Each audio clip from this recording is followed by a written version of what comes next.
अब तक अगर आप पैसिवली एक हाइब्रिड फंड में इन्वेस्ट करना चाहते थे तो ये इतना आसान नहीं था।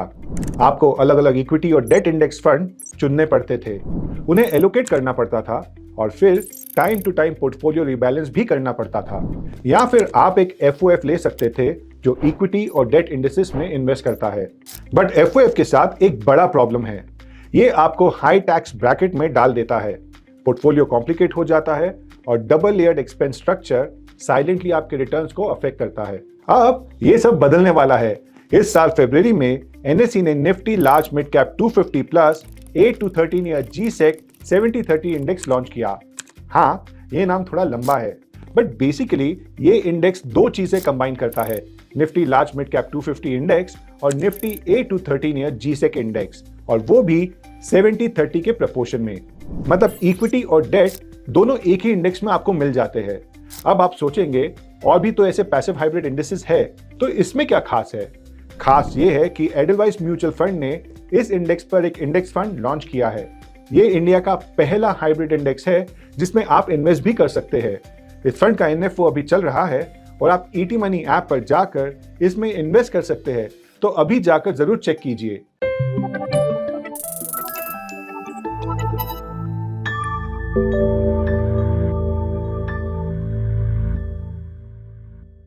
Hello and welcome to ET money Hindi channel. आज हम बात करेंगे Nifty large mid cap 250 plus 8 to 13 year G-Sec 70-30 index के बारे में। सिंप्लिसिटी के लिए मैं इस पूरे वीडियो में इसे Nifty LM 250 plus G-Sec index कहूंगा।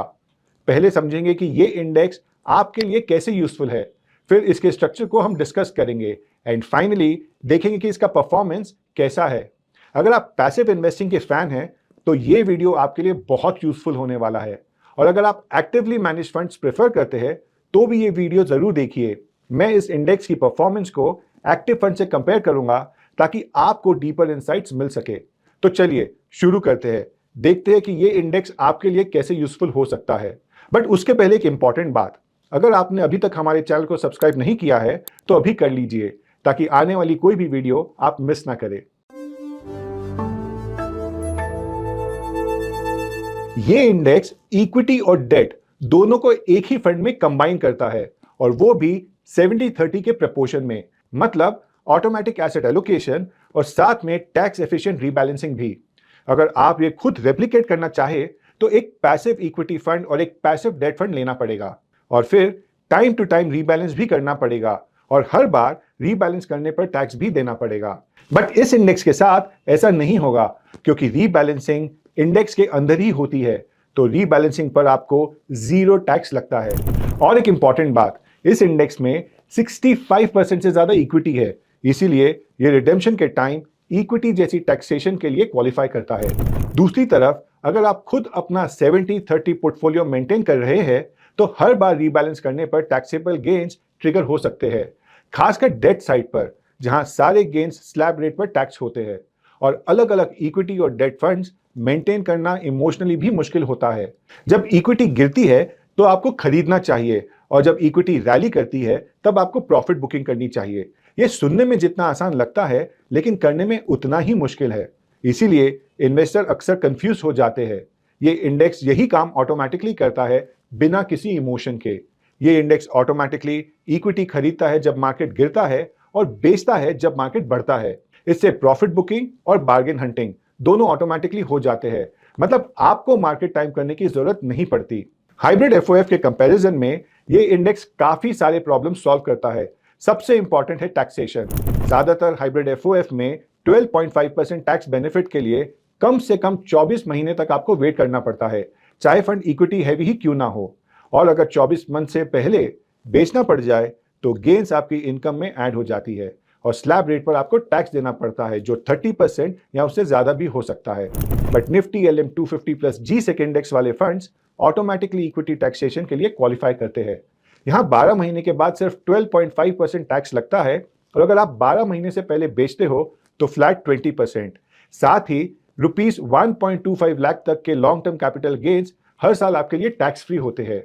एफओएफ के साथ एक और दिक्कत है, डुअल एक्सपेंस स्ट्रक्चर और डबल ट्रैकिंग एरर। आपको एफओएफ का एक्सपेंस रेशियो तो देना ही पड़ता है, पर साथ ही में उसके अंडरलाइंग फंड्स का भी देना पड़ता है, और ट्रैकिंग एरर भी डबल होता है, पहले अंडरलाइंग फंड्स का, फिर ऊपर से एफओएफ का अपना खुद।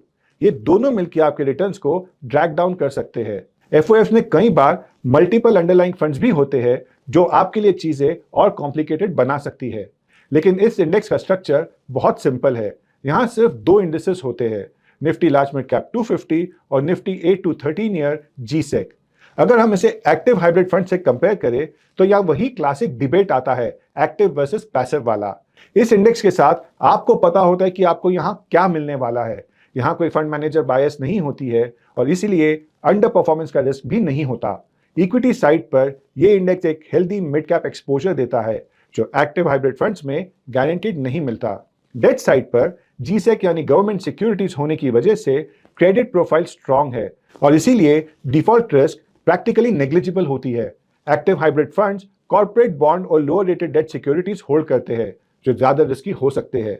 इस इंडेक्स के बॉन्ड्स की मैच्योरिटी 8 to 13 ईयर्स होती है। इससे ड्यूरेशन रिस्क तो होता है, लेकिन क्योंकि इस रेंज के बॉन्ड्स हमेशा इंडेक्स में रहते हैं, रिस्क एक डिफाइंड रेंज में रहती है। मतलब कोई सरप्राइज नहीं, आपको पता होता है कि आप क्या ले रहे हैं।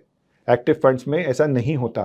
वो अपनी ड्यूरेशन प्रोफाइल डायनामिकली एडजस्ट करते हैं, तो उनका रिस्क प्रोफाइल मार्केट कंडीशन के साथ बदलता रहता है। स्क्रीन पर जो टेबल देख रहे हैं उसमें Nifty LM 250 plus G Sec index की कंपैरिजन है, एक कस्टम हाइब्रिड, एफओएफ और एक्टिव हाइब्रिड फंड्स के साथ। आप वीडियो पॉज करके इसे पढ़ सकते हैं। चलिए अब इस इंडेक्स के स्ट्रक्चर को समझते हैं। जैसा कि हमने ब्रीफली मेंशन किया था, Nifty LM 250 plus G Sec index दो इंडेक्सेस से मिलकर बना है, Nifty large mid cap 250 index और Nifty 8 to 13 year G Sec index. इसमें 70% एलोकेशन पहले इंडेक्स को जाता है और 30% दूसरे को। इस इंडेक्स की मंथली रीबैलेंसिंग फ्रीक्वेंसी है, मतलब हर महीने अपनी एलोकेशन रीएडजस्ट होती है। LM 250 प्लस जीसेक इंडेक्स को समझने के लिए हमें इसके दो कंपोनेंट्स को समझना जरूरी है। तो पहले बात करते हैं Nifty large mid cap 250 index की। अब Nifty large mid cap 250 index India की टॉप 250 कंपनीज को मार्केट साइज के बेसिस पर इंक्लूड करता है। ये कंपनीज इंडिया के फ्री फ्लोट मार्केट कैप का 85% रिप्रेजेंट करती है, तो ये इंडियन इक्विटी मार्केट का एक बहुत स्ट्रॉन्ग रिप्रेजेंटेशन है। इन 250 स्टॉक्स में से top 100 stocks large cap space से है और अगले 150 स्टॉक्स मिड कैप स्पेस से। लेकिन यहाँ एक इंपॉर्टेंट कैच है, ये इंडेक्स इन 250 स्टॉक्स को उनके फ्री फ्लोट मार्केट कैप के हिसाब से वेट नहीं देता, बल्कि ये लार्ज और मिड कैप के बीच एक्सपोजर इक्वली स्प्लिट करता है। मतलब टॉप 100 स्टॉक्स को 50% एलोकेशन मिलता है और अगले 150 स्टॉक्स को भी 50%। एक free float market cap weighted index में लार्ज कैप का शेयर बहुत डोमिनेंट होता है, लेकिन Nifty large mid cap 250 index consciously इस बायस से बचता है। इसका रिजल्ट ये है कि आपको लार्ज कैप और मिड कैप में एक बैलेंस्ड एलोकेशन मिलती है और इससे ग्रोथ और स्टेबिलिटी का एक बेटर ब्लेंड मिलता है। सिर्फ इतना ही नहीं, ये इंडेक्स कोई एक स्टॉक या सेक्टर पर ज्यादा कॉन्सेंट्रेटेड नहीं होता, यानी ज्यादा डिपेंडेंट नहीं होता। इससे पोर्टफोलियो काफी डाइवर्सिफाइड बना रहता है। अब बात करते हैं परफॉर्मेंस की। लास्ट 10 सालों का एवरेज 5 ईयर रोलिंग रिटर्न्स के बेसिस पर इस इंडेक्स ने निफ्टी 50, निफ्टी 100, निफ्टी 200 और निफ्टी 500 सबसे बेटर रिटर्न्स दिए हैं। हालांकि नेचुरली ये मिड कैप और स्मॉल कैप इंडस्ट्रीज से पीछे रहता है क्योंकि वो ज्यादा अग्रेसिव होते हैं। अगर आप रोलिंग रिटर्न्स के बारे में अवेयर नहीं है तो मैं एक क्विक एक्सप्लेनेशन आपको देता हूं। अब रोलिंग रिटर्न्स दो टाइम पीरियड्स के बीच के सारे ट्रेलिंग रिटर्न्स होते हैं। फॉर एग्जांपल लास्ट 10 सालों का 5 इयर्स रोलिंग रिटर्न्स, मतलब लास्ट 10 सालों में हर दिन के बेसिस पर सारे 5 ईयर रिटर्न्स को हम यहाँ कंसिडर करते हैं और average 5 year rolling returns in सारे रिटर्न्स का एक एवरेज निकाला जाता है। क्योंकि इसमें बहुत सारे डेटा पॉइंट्स होते हैं, एवरेज रोलिंग रिटर्न्स हमें ट्रेलिंग रिटर्न से ज्यादा रिलायबल पिक्चर देते हैं। अगर आप Nifty large mid cap 250 index के बारे में और जानना चाहते हैं तो हमने इस पे एक और वीडियो बनाई है, लिंक आपको डिस्क्रिप्शन में मिल जाएगा। अब बात करते हैं Nifty LM 250 plus G Sec index के दूसरे कंपोनेंट की, जो है Nifty 8 to 13 year G Sec index. जैसे इसके नाम से ही पता चलता है, ये इंडेक्स गवर्नमेंट सिक्योरिटी से मिलकर बना है। इसी वजह से ये क्रेडिट रिस्क और डिफॉल्ट रिस्क से प्रैक्टिकली इम्यून है। इसमें 8 से 13 साल की रेसिडुअल मैच्योरिटी वाली सिक्योरिटीज होती है। इनके लॉन्ग टर्म नेचर की वजह से इस इंडेक्स में ड्यूरेशन रिस्क होता है। जब भी इंटरेस्ट रेट में चेंज होते हैं या होने की उम्मीद होती है, इसके रिटर्न्स फ्लक्चुएट कर सकते हैं। इसका कैलेंडर ईयर रिटर्न्स डेटा भी यही वैलिडेट करता है। रिटर्न्स 1.34% के लो से 15.45% के हाई तक वेरी किए हैं। ये इंडेक्स गवर्नमेंट ऑफ इंडिया के टॉप 3 लिक्विड बॉन्ड से बना है। इन बॉन्ड्स की ट्रेडेड वैल्यू सबसे ज्यादा होती है। मैच्योरिटी 8 से 13 साल के बीच होती है और आउटस्टैंडिंग इशुएंस 5,000 करोड़ से ज्यादा होता है। इंडिविजुअल बॉन्ड्स को वेट असाइन किया जाता है ट्रेडेड वैल्यू और आउटस्टैंडिंग इशुएंस को 40-60 के रेशियो में कंसिडर करके। अगर हम कुछ दूसरे जीसेक इंडेक्स से एवरेज 3 ईयर रोलिंग रिटर्न्स के बेसिस पर कंपेयर करें तो ये इंडेक्स 6.23% पर एनम के रिटर्न के साथ सेकेंड लास्ट पोजीशन पर आता है। अब जब हम Nifty LM 250 plus G Sec index के कॉम्पोजिशन समझ चुके हैं तो चलिए अब बात करते हैं इसके परफॉर्मेंस की। लेकिन उससे पहले अगर आपने अभी तक इस चैनल को सब्सक्राइब नहीं किया है तो जरूर कीजिए और बेल आइकन को भी प्रेस करना ना भूलिए ताकि आप हमारी आने वाली वीडियोस को मिस ना करें। Nifty LM 250 plus G Sec index का परफॉर्मेंस मेजर करने के लिए चलिए देखते हैं कि इसके rolling returns different time frames में कैसे परफॉर्म किए हैं।